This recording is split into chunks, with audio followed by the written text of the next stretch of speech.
Chika on the road! Rise and shine sa inyo dyan sa studio. Of course, lalo na sa akin, Darling Gab.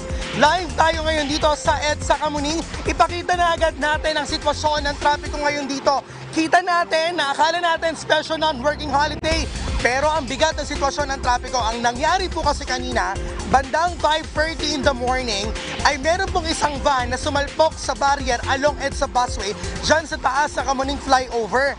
Ang nangyari po kasi habang kanyang pinipindo ay habang kanyang tinatapakan, ang kanyang preno ay dumulas nga raw ang kanyang tsinelas doon dahilan para siya sumalpok sa barrier. Pero okay naman, it's just a self-accident. Wala namang ibang naapektuhan na kung may mga dumaan mang booster sa EDSA busway.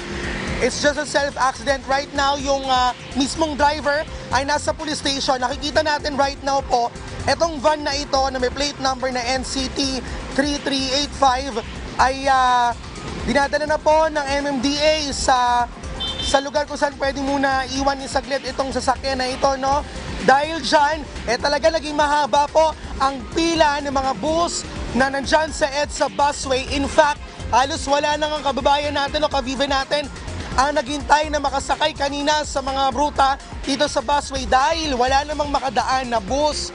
Pero right now, checking the situation, bagamat mahaba, ay muli na nagsasakay at nagbababa ng mga pasahero ngayon dito sa Kamuning flyover. Kanina, nangyari lang din syempre dahil halos isang oras na stuck yung mga kababayan natin na babiyahe dyan sa EDSA busway, ay bumaba na lamang at naglakad patungo dito. Yung iba, naghintay na makasakay na ng taxi, no, para sila ay makapunta sa kanilang mga pasok kahit holiday. Ang nangyari din, as of 6:50, nandito tayo, yung bigat ng trapiko mula dyan sa Kamuning flyover ay abot na hanggang doon sa bago makarating sa Scout Borromeo. So sa ating mga kabagan, ang kanilang naging alternatibong ruta ay yung dito sa may service road galing ng Timog at East Avenue. Pero checking also the situation right now, ay mabigat na rin yung sitwasyon ng trapiko. Dahil na rin siguro sa dinadalang sa na-tow na van para maitabi muna siya, no? And once naman na makatabihan, ay andyan naman ang ating MMDA constables para pagaanin ang sitwasyon ng trapiko. Checking the other side, northbound, wala namang problema. Gab, Dayan, and Alan. Motorsiklo yung nakabangga sa isang barrier and this time naman, isang van. So ingat po sa ating pong mga motorista. Kunin ko lang ulit Fifi, kamusta yung impormasyon tungkol doon sa driver? Kamusta siya at nasaan na siya, Fifi?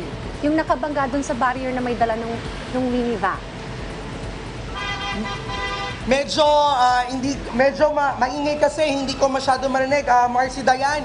Pero narinig ko yung barrier. Naayos naman na ng MMDA. Siguro isa rin sa mga dahilan kaya lalong umaba muna yung pila ng mga kababayan natin nandiyan sa Kamuning flyover dahil kailangan muna ayusin ng MMDA. So it took them almost 30 minutes para may ayos tong barrier na nandyan. In fact, mga nasa 5 to 7 barriers yung naapektuhan o yung nabangga nung van kaninang 5:30 in the morning. Yung driver, yung may dala ng van, Fifi, kamusta siya? Okay naman siya. Nakausap natin kanina pati yung may-ari ng sasakyan na kasama. Dalawa lamang sila na nandun sa sasakyan. Pareho silang okay. Ngayon nasa police station yung mismong driver. Okay, ano kaya ang dahilan bakit nabangga nila yung barrier? Meron na bang initial report tungkol doon, Fifi?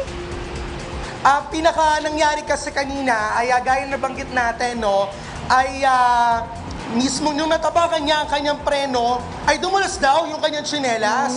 So dahil doon, bigla siya napatama sa barrier. Alright, so we'll get a follow-up na lang dyan, Fifi, sa nangyaring aksidente dyan sa may EDSA. So ingat po sa ating mga motorista habang tayo po ay nagmamaneho. Maraming salamat sa iyo, Fifi.